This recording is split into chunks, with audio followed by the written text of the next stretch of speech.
Good morning. I am on. Okay. My first reading this morning is a poem by Clint Smith. And this is another one that will feel a little sobering for us. And that's okay. Sometimes we need to be sobered in church. It's called Trying to Light a Candle in the Wind. And it comes from a collection that involves a lot of poetry about Clint Smith and his wife expecting a young child and reflections about the worlds that come through that experience. Trying to light a candle in the wind. Each evening, ever since the doctor told us how uncertain you were, your mother lifts her shirt and rubs Vaseline around her navel, her two fingers moving in circles across her growing, gorgeous belly. We put the Doppler to her skin, its cool surface sending goosebumps across her body. I place the small headphones in my ear and listen as you somersault back and forth between the walls your mother built for you. I am here, I feel you say. I am still here. Your mother and I smile, a mix of joy and relief, and marvel at all that you have already given us. Our lives, an endless procession of doctor's appointments and lab tests and moments just like this one. But some days, I worry that we are welcoming you into the flames of a world that is burning. Some days, I am afraid that I am more kindling than water. The anxieties of an expectant father. The assigned Bible reading picks up where we left off last week. So, in fact, last week's reading stopped right in the middle of the story. So you're effectively hearing two sermons on one story. Those of you who were here last week or watched it online can judge which I did a better job with. But again, since it stopped in the middle of the scene last week, it probably helps to remind ourselves of the context. So the scene started on the road, a journey along the road, the disciples jockeying with each other, arguing with each other, jockeying for power. And when they got to where they were headed, all gathered together in one house, Jesus told them, after asking what they had been talking about, Jesus told them that the way to be truly great and powerful is to be of service to others. And then, as an example, he put his arm around a child. Children were particularly vulnerable in the ancient worlds. And he said that welcoming and valuing children is the way to welcome God.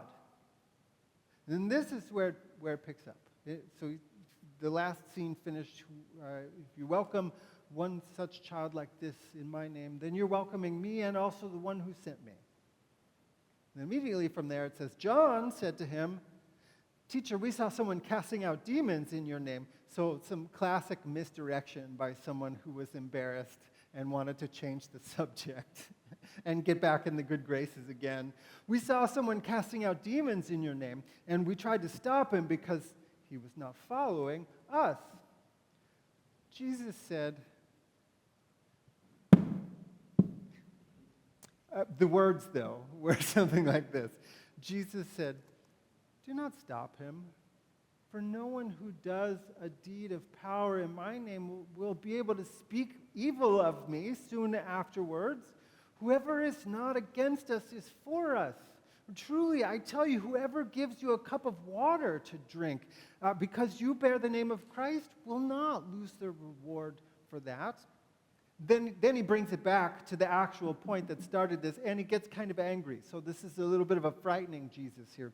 If any of you puts a stumbling block before one of these little ones who believe in me, it would be better for you if a great millstone were tied around your neck and you were thrown into the sea. If your right hand causes you to stumble, cut it off. It's better for you to enter life maimed than to have two hands and go to hell to the unquenchable fire. If your foot causes you to stumble, cut it off. It's better for you to enter life lame than to have 2 feet and be thrown into hell. If your eye causes you to stumble, tear it out. It's better for you to enter the kingdom of God with 1 eye than to have 2 eyes and be thrown into hell where the worm never dies and the fire is never quenched. For everyone, it gets really mysterious here. For everyone will be salted with fire. Salt is good, but if salt has lost its saltiness, how can you season it? Have salt in yourselves and be at peace with one another. This is the mystery of God. It took a turn there, didn't it? It did take a turn.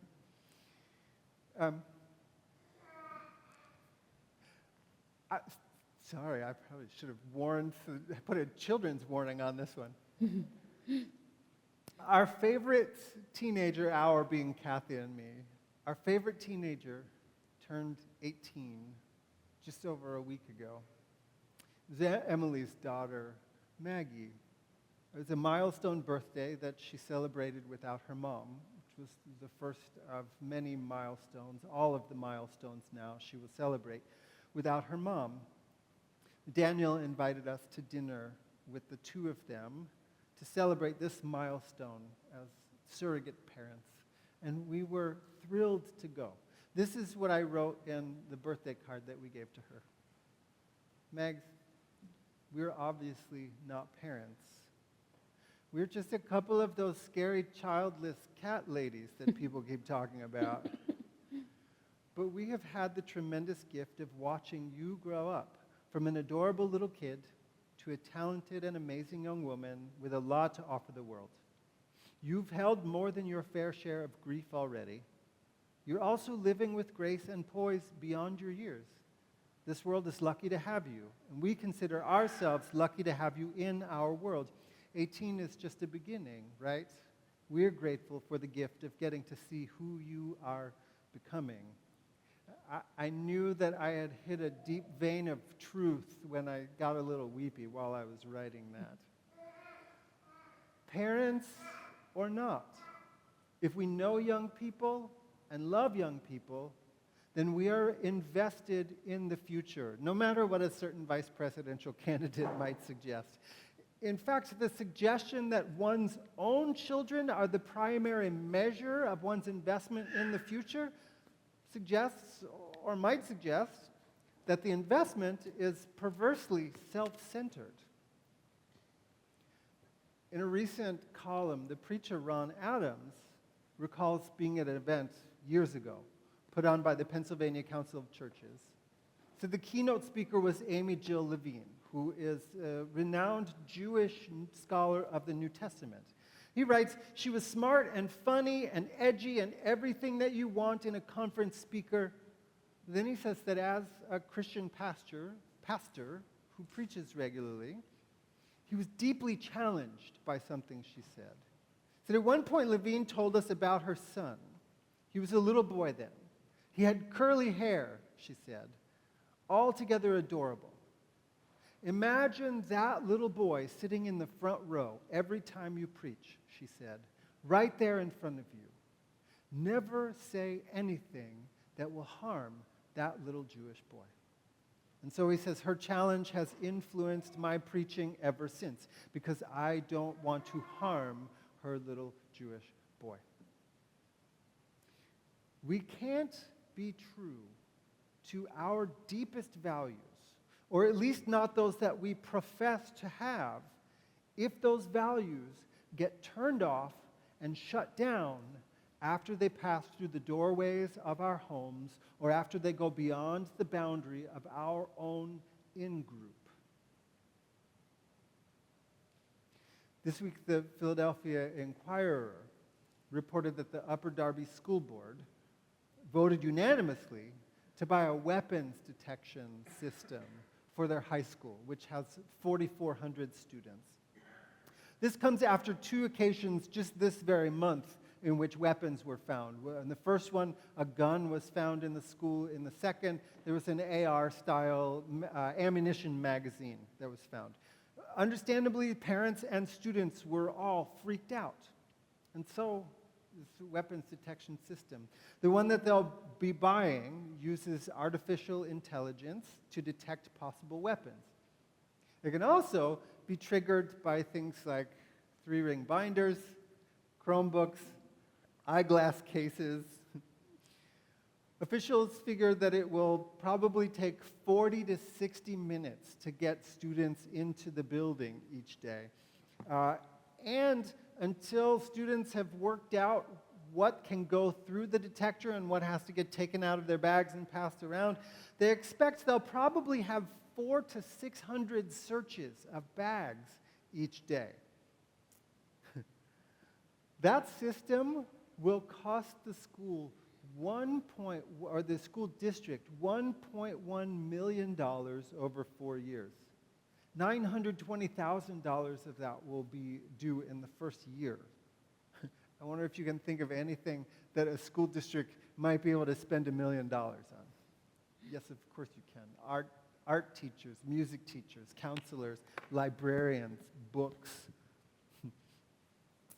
And you can also understand, I'll bet, what led so many parents to persuade the school board that this was the most needful way to spend that $1 million, especially after a gun was found in the school. We don't even have to speak in complete sentences, do we, to understand it? We can just say names: Appalachia, Uvalde, Marjorie Stoneman Douglas, Sandy Hook, Columbine. It's easy to cast aspersions and to lay the blame. And we should do those things. There are industries and lobbyists and whole swaths of our political establishment who've turned guns into the deity that is most worthy of our worship and obedience. We have willfully ignored the limits, place, and responsibilities that seem so clear in the language of the Second Amendment. We've made it into a funhouse mirror caricature of itself. Is it any wonder that there are more guns in this country than there are people? I mean, the logic is absurd if we just follow the logic. There is no logic. With no limitations on it, Elon Musk, for instance, could amass his own collection of nuclear arms. Why not? The right to bear arms shall not be abridged. It is absurd. But maybe it's not as absurd as this, that there is a whole segment of this country that is willing to trade the lives of children in exchange for any limitations on guns. What was it that Jesus said about millstones and necks? But that's too easy. It's always too easy when our moral judgments leave us off the hook as well. How do we grapple with our own complicity in the suffering of children that we'll never see? Last week, I shared a poem in which the poet Kim Stafford imagined that the taxes he paid on the money that very poem earned him paid for a rivet on a bomb that turned into shrapnel that hurt a child. How many children in Gaza have been injured or killed by bombs that our taxes have paid for? How many children in Lebanon? How many children have been harmed or are being harmed now by the extractive economy? Whether it's the extraction of coal or the extraction of the precious metals that power our electronics, our hybrid cars, and our EVs. The millstone looks a little more uncomfortable now. I believe in blaming those whose big talk about protecting children is just a cover for supporting policies that will harm other people's children. But I also believe that we have to take a hard look at ourselves.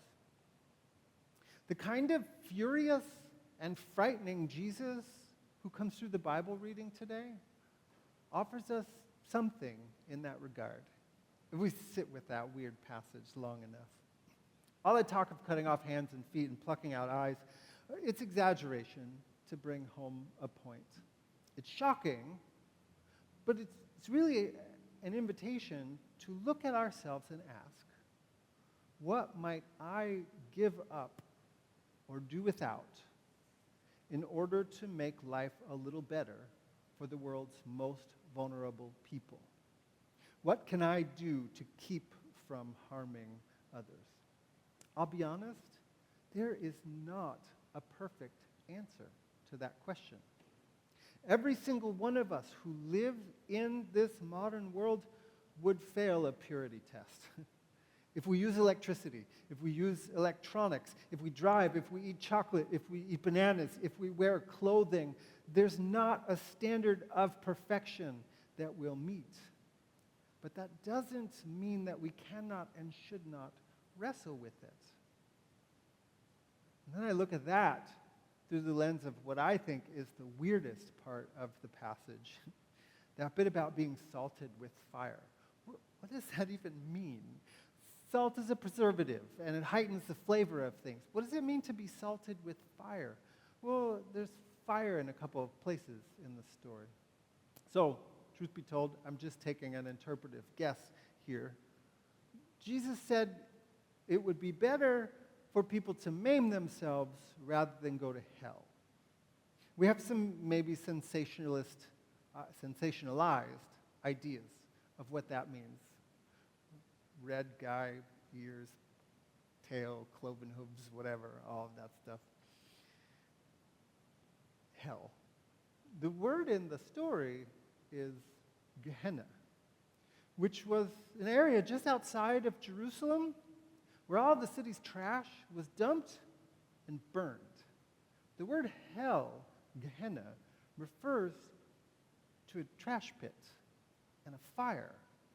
It's clear that it was a powerful visual metaphor that spoke to judgment in some sense. In fact, it's even tougher than that, because in an earlier period of history, that trash pit was the site, at least according to many scholars, the site on which Canaanites who worshipped a god named Moloch would offer children as burned sacrifices. So that was a place that carried a lot of hard associations. It was frightening. So maybe this saying, for everyone will be salted with fire, and salt is good.